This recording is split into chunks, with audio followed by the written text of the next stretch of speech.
ಸ್ನೇಹಿತರೆ, ಬನ್ನಿ ಇವತ್ತು ನಾವು ಫ್ಯೂಚರ್ಸ್ ಮತ್ತು ಆಪ್ಷನ್ಸ್ ಏನನ್ನೋದನ್ನು ಆ ಡಿಫ್ರೆನ್ಸನ್ನು ನಾವು ತಿಳ್ಕೊಳ್ಳೋಣ. ಫ್ಯೂಚರ್ಸ್ ಮತ್ತು ಆಪ್ಷನ್ಸ್ ಇವಾಗ ಜೊತೆಯಲ್ಲೇ ಇರುತ್ತೆ. ಏನಕ್ಕೆ ಅಂತಂದರೆ ಅದು ಒಂದು ಬೇಸಿಕ್ಸ್ ಅದರದ್ದು ಒಂದಕ್ಕೊಂದು ಕನೆಕ್ಟೆಡ್ ಆಗಿರುತ್ತೆ.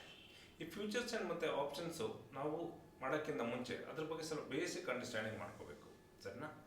ಅದರಲ್ಲಿ ನಾವು ಫಸ್ಟ್ ಕ್ಲಿಯರ್ ಮಾಡ್ಕೋಬೇಕಾಗಿರೋದು ಏನು ಅಂತ ಹೇಳಿದ್ರೆ ಫಂಡಮೆಂಟಲ್ ಅನಾಲಿಸಿಸು. ಫಂಡಮೆಂಟಲ್ ಅನಾಲಿಸಿಸ್ ಏನು ಮಾಡ್ತೀವಿ ನಾವು, ಅದೊಂದು ಇನ್ವೆಸ್ಟ್ಮೆಂಟ್ಗೋಸ್ಕರ ನಾವು ಫಂಡಮೆಂಟಲ್ ಅನಾಲಿಸಿಸ್ ಮಾಡ್ತೀವಿ. ಓಕೆ, ಒಂದು ಕಂಪ್ನಿ ಅರ್ಹತೆ ಬಗ್ಗೆ ನಾವು ತಿಳ್ಕೊಳ್ಳೋದಕ್ಕೋಸ್ಕರ ನಾವೇನು ಮಾಡ್ತೀವಿ, ಫಂಡಮೆಂಟಲ್ ಅನಾಲಿಸಿಸ್ ಮೂಲಕ ನಾವು ಆ ಕಂಪ್ನಿ ಪ್ರಮೋಟರ್ ಶೇರ್ಸ್ ಎಷ್ಟಿದೆ, ರೇಷಿಯೋ ಎಷ್ಟಿದೆ, ಮತ್ತು ಅದು ಪ್ರಾಫಿಟ್ ಮಾಡ್ತಾ ಇದೆಯೋ ಇಲ್ಲ ಲಾಸಲ್ಲಿ ಇದೆಯೋ, ಇವೆಲ್ಲ ನಾವು ಚೆಕ್ ಮಾಡಿಬಿಟ್ಟು ನಾವೇನು ಮಾಡ್ತೀವಿ, ಇನ್ವೆಸ್ಟ್ಮೆಂಟ್ಗೆ ಆ ಕಂಪ್ನಿಯಲ್ಲಿ ನಾವು ಸ್ಟಾಕ್ನ ಪರ್ಚೇಸ್ ಮಾಡ್ತೀವಿ.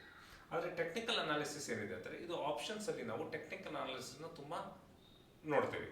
ಯಾಕೆ ಅಂತಾರೆ, ಟೆಕ್ನಿಕಲ್ ಅನಾಲಿಸಿಸಲ್ಲಿ ನಮಗೆ ಗೊತ್ತಾಗುತ್ತೆ ಹೋದ ವಾರ ಹೆಂಗಿತ್ತು ಮಾರ್ಕೆಟು, ಹೋದ ತಿಂಗಳು ಹೆಂಗಿತ್ತು, ಹೋದ ವರ್ಷ ಹೆಂಗಿತ್ತು, 5 ವರ್ಷ ಮುಂಚೆ ಹೆಂಗಿತ್ತು, ಮತ್ತು ಈಗ ಹೇಗಿದೆ, ಈಗ ಮುಂದಕ್ಕೆ ಪ್ರಿಡಿಕ್ಷನ್ ಮಾಡಿ ಯಾವ ರೀತಿ ಮಾರ್ಕೆಟ್ ಹೋಗ್ಬೋದು ಅಂತ, ಆ ಬೆಳವಣಿಗೆ ಏನಾಗ್ತದೆ ಅಂತ ಬಿಟ್ಟು ನಾವು ಟೆಕ್ನಿಕಲ್ ಅನಾಲಿಸಿಸ್ ಮೂಲಕ ನಾವು ಮಾಡ್ತೀವಿ. ಸೊ ಫ್ಯೂಚರ್ಸಲ್ಲಿ ಏನು ಅಂತ ಹೇಳಿದ್ರೆ, ನಾವು ಒಂದು ಏನಾರ ಒಂದು ಕಾಲ್ ತಗೋಬೇಕು ಅಂತ ಹೇಳಿದ್ರೆ ಅದಕ್ಕೆ ಸಿ ಅಂತ ಕರಿತೀವಿ. ನಾವು ಮಾರಬೇಕು ಅಂತಂದರೆ ಪುಟ್ಟನ್ನ ಬೈ ಮಾಡ್ತೀವಿ, ಅದನ್ನು ಪಿ ಅಂತ ಕರಿತೀವಿ. ಮತ್ತು ಫ್ಯೂಚರ್ಸ್ ಅಂಡ್ ಆಪ್ಷನ್ಸು ಈ ಇಂಡೈಸಸಲ್ಲಿ ನಾವು ಟ್ರೇಡಿಂಗ್ ಮಾಡ್ತೀವಿ. ಇಂಡೈಸಸ್ ಅಂತ ಯಾವುದಾದ್ರು ನಿಫ್ಟಿ ಅಂತ ಬರುತ್ತೆ, ಸೆನ್ಸೆಕ್ಸ್ ಅಂತ ಬರುತ್ತೆ, ಬ್ಯಾಂಕ್ ನಿಫ್ಟಿ ಅಂತ ಬರ್ತದೆ.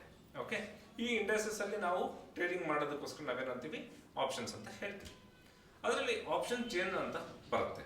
ಯಾವುದರಲ್ಲಿ, ಈ ಆಪ್ಷನ್ಸಲ್ಲಿ. ಆಪ್ಷನ್ ಚೇನಲ್ಲಿ ಏನು ಅಂತ ಹೇಳಿದ್ರೆ, ಯಾವುದು ಸ್ಟ್ರೈಕ್ ಪ್ರೈಸಿಗೆ ಹೆವಿ ಬೈಯಿಂಗು ಸೆಲ್ಲಿಂಗ್ ಆಗ್ತದೆ ಅಲ್ಲಿ ನಾವು ಟ್ರೇಡಿಂಗ್ ಮಾಡ್ತೀವಿ, ಅಥವಾ ನಾವು ಬೈ ಮಾಡ್ತೀವಿ ಅಥವಾ ಸೆಲ್ ಮಾಡ್ತೀವಿ. ಓಕೆ, ಈ ಹೆಚ್ಚಿನ ಮಾಹಿತಿ ಇನ್ನು ನೀವು ಕಲಿಬೇಕಂತ ಹೇಳಿದ್ರೆ ನಮ್ಮನ್ನು ಸಂಪರ್ಕಿಸಿ. ಸ್ಕ್ರೀನ್ ಮೇಲೆ ವಾಟ್ಸಪ್ ನಂಬರ್ ಇದೆ, ಟೆಕ್ಸ್ಟ್ ಮಾಡಿ. ನಮ್ಮದು ಒಂದು ವರ್ಕ್ಶಾಪ್ ಇದೆ, ಬಂದು ನೀವು ನಮ್ಮಲ್ಲಿ ಟ್ರೈನಿಂಗ್ ತಗೋಬೋದು. ಥ್ಯಾಂಕ್ ಯು ಸ್ನೇಹಿತರೆ.